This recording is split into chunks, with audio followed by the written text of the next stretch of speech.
네, 안녕하세요. 똑똑한 키오스트의 특별 MC를 맡은 과학은 세상을 보는 창의 과학 유튜버 과학드림입니다. 박수를 치고 있지만 사실 제 옆에 계신 분들은 제가 진짜 무서워하는 분들인데요. 바로 박사님들입니다. 혹시 제 유튜브 채널 구독하신 분 계실까요? 진짜요? 네. 어제 하신 거 아니죠? 그거는 말씀드리기 좀 어렵고. 혹시 제 영상 중에 가장 인상 깊었던 영상이 있을까요? 보신 분들이 있다면? 저는 제 이미지를 좀 생각해서 말 안 하려고 했는데요. 네. 숙취 해소제를 언제 먹으면 효과적일까? 가장 유익했습니다. 어제 드시고 네. 오신 거 아니죠? 죄송합니다. 저는 2cm 심해어가 네. 우리 지구를 구한다? 오. 이 영상 너무 유익했어요. 정말 빠져들어서 봤는데요. 네네. 여러분 들으셨죠? 박사님들이 칭찬해주는 그런 채널 과학드림입니다. 본론으로 들어가 보겠습니다. 한국해양과학기술원. 이름만 들어도 무슨 얘기를 할지 짐작이 갈 것 같은데요. 바로 해양 그리고 바다에 대한 이야기를 아주 심도 있고 그리고 재미있게 나눠보도록 하겠습니다. 먼저 간단히 소개 먼저 부탁드릴게요. 네, 안녕하세요. 저는 한국해양과학기술원 기후대응생태연구부의 오재혁이라고 합니다. 생물을 연구하고 있는데요. 저서생물이라고. 저서가 뭐예요? 네, 저서는 보통 해양의 바닥을 이제 저서라고 하는데요. 그 퇴적물 속에 살고 있거나 아니면 퇴적물 표면에 살고 있는 그 생물들을 저서생물이라고 하는데, 저서생물 가운데 이제 또 크기를 구별을 좀 하거든요. 저 같은 경우는 중형 저서생물이라고 좀 작은 생물들, 중형 저서생물의 생태를 주로 연구를 하고 있습니다. 네. 제가 좋아하는 또 생물 얘기를 많이 해주실 것 같고 박사님 소개도 간단히 네, 부탁드리겠습니다. 안녕하세요. 한국해양과학기술원의 해양기후예측센터에서 일하고 있는 장현수입니다. 해양기후가 어떻게 변화하고 있고 그리고 어떻게 변화할지에 대한 연구를 진행하고 있습니다.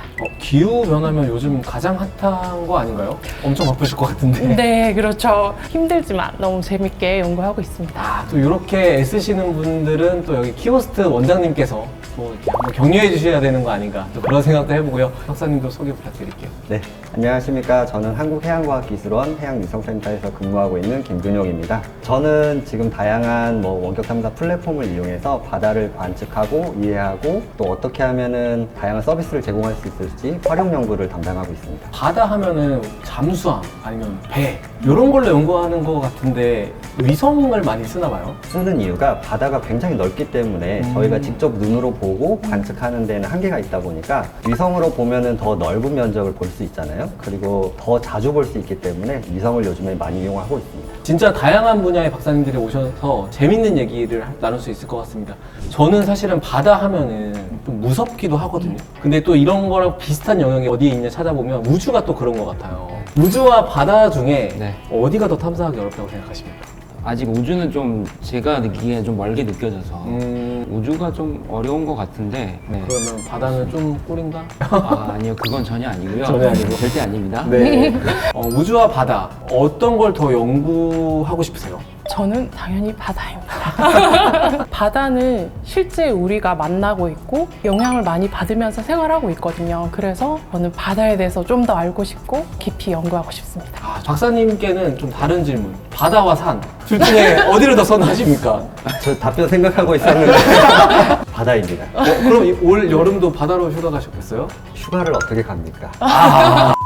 그럼 본격적으로 해양과학에 대해서 얘기를 나눠보고 싶은데요. 일단 과학 얘기가 들어가면 뭔가 답답하고 어렵고 일반인 분들은 그렇게 생각할 수 있을 것 같거든요. 해양과학 좀 쉽고 간단하게 설명해 주실 수 있을까요? 이론적으로는 생물도 있고 지질도 있고 물리도 있고 화학도 있습니다. 이거를 다 이해하는 것도 필요하겠지만 제가 생각했을 때 해양과학이라는 것은 해양을 관측하고 이해하고 어떠한 현상에 대해서 원인을 분석하고 이런 것들에 대한 해결 방안을 제시할 수 있는 기술을 개발하고 이런 것들이 전체적인 걸로 해양과학이라고 칭하지 않을까 생각합니다. 야, 거의 종합과학이네요. 네, 그렇습니다. 일단 지금 말씀해 주신 것처럼 종합적인 학문 분야이고, 이 해양과학을 왜 하느냐가 사실 제일 중요한 것 같은데, 아까 언급을 좀 해주셨지만 앞으로 이 해양을 우리가 인간들이 어떻게 잘 이용할 것인가, 또 한편으로는 이 해양을 우리가 어떻게 보존하고 어떻게 보호할 것인가 라는 것들을 같이 생각해 보는 그런 학문이다. 아, 정말 정리를 잘 해주셨습니다. 사실은 지구의 70%가 바다라서 바다를 연구하는 게 굉장히 중요하고 바다 중에 또 93%가 또 심해라고 합니다. 밝혀지지 않은 게 얼마나 많겠어요. 그래서 그런 것들을 연구하는 게 진짜 중요할 것 같고 우리 장 박사님은 해양과학 어떻게 설명할 수 있을까요? 부 박사님께서 너무 할 얘기가 없을 것 같은데요? 네, 다양하게 너무 잘해주셔가지고 네.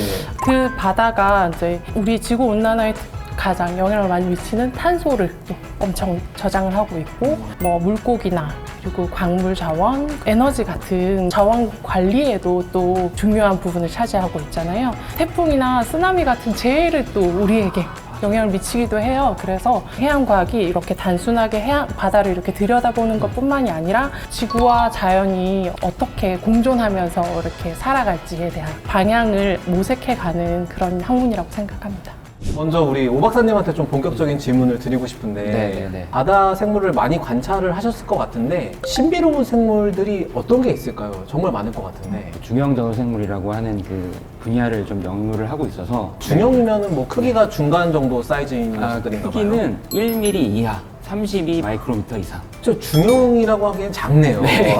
근데 사실 그 32 마이크로미터 이하에 속한 생물들은 굉장히 많거든요. 눈으로 보입니까? 안 보이죠. 거의 잘 안 어. 보이고 제가 연구하는 분야 같은 경우도 현미경으로 봐야 됩니다. 일단 저희는 보통 선형 동물이라고 하는데 일반적으로는 이제 선충류라고 불리는 이 생물이 중형 저소 생물 가운데 많이 차지할 때는 90% 이상을 차지하기도 대부분이네요. 하고 쉽게 얘기를 하자면 우리 몸속에 기생하는 그 기생 선충이라고 네, 맞아요. 하면은 좀 아실 것 같은데 그렇죠. 예. 그러면 바다에 사는 그런 중형 저소 생물 중에 선충류가 네. 인간한테도 감염될 수 있는 거예요? 그렇진 않습니다. 그렇지 않아요. 네. 네. 개와 늑대처럼 어떻게 보면 같은 그 분류군에 속하지만 네. 전혀 다른 습성을 갖고 있잖아요. 그런 것처럼 지금 제가 말씀드린 요 선충류도 완전히 다른 분야인데 제가 지금 이렇게 말씀드린 사항들이 사실은 일반적인 사람들은 잘 모르실 것 같아서 일반 시청자분들은 바닷속에 있는 심해 생물들을 되게 신기하게 생각을 하거든요. 그렇죠. 근데 저만 봐도 비늘 발고동이라고 해가지고 네네네. 뜨거운 곳에 서식하는 고동류인데 네네. 뭐 이 발이 철광석이기도 하고 막 그렇더라고요. 네. 박사님이 생각하시는 가장 좀 신기한 심해 생물이 어떤 게 있을까요? 비늘발 고둥이 살고 있는 곳이 열수분출공이 있는 곳이거든요. 아, 열수분출구. 열수분출구는 뭐죠? 우리가 육상에서 보면 화산들이 있잖아요. 화산과 같은 게 그 심해에 있는 거죠. 심해 속에 뭔가 네. 불기둥이 뿜어져 나오는. 그런 형태로 뿜어져 나오는데 네. 불기둥은 아니고요. 네. 그 데워진 물이 거기를 통해서 이제 막 뿜어져 나옵니다. 그런 특수한 환경 때문에 그 주변에 이제 생물들이 살게 되거든요. 비늘발 고둥도 그러한 생물들 중에 하나이고 장님개라고 심해 장님개라고 앞이 안 보이는 녀석인가 네, 봐요. 눈이 안 보입니다. 그리고 색깔은 흰색을 띠고 있습니다. 그러니까 음. 이제 심해라는 굉장히 극한의 환경이기 때문에 이제 색소도 어떻게 보면은 에너지를 소비해서 만들어내야 되기 때문에 그런 거를 줄이면서 살아가고 있기 때문에 흰색을 띠고 있습니다. 그러니까 얘도 에너지를 아껴야 되니까 색소를 만들 여유가 없는 거죠. 그렇죠. 이 심해 생물들이 해양 연구에 있어서 왜 중요한 걸까요? 그러니까 심해라고 하는 게 그러니까 빛이 없고 압력이 굉장히 높고 굉장히 낮은 온도이고 열수분출공 같은 경우에는 거기서 뿜어져 나오는 물이 300도에 이르기도 하거든요. 그런 극한 환경에서 살아가기 위해서는 어떤 생리적인 그런 기작이 있어야 되기 때문에 그 생리적인 기작에 활용되는 뭐 효소라든지 화합물이라든지 그런 것들을 갖고 계속 우리가 연구를 하고 개발을 하게 되면 의약품 같은 데 활용이 될 수도 있는 그런 화합물들을 만들어낼 수가 있는 거죠. 아, 일종의 자원으로서의 생물 연구. 네, 맞습니다. 전 지구의 기후 변화를 보고 있기 때문에 수집해 주시는 걸 아주 감사히 컴퓨터 앞에서 분석만 하고 있는데요. 빨대를 꼽는 느낌이죠. 저희 방송할 때도 드론 많이 쓰잖아요. 맞아요. 연구할 때도 드론 많이 씁니다. 아, 드론까지? 네. 오, 돈 많이 들 것 아, 같은데요? 비쌉니다. 궁금한 게 그럼 네. 제일 비싼 탐사 장비 하나만 뭐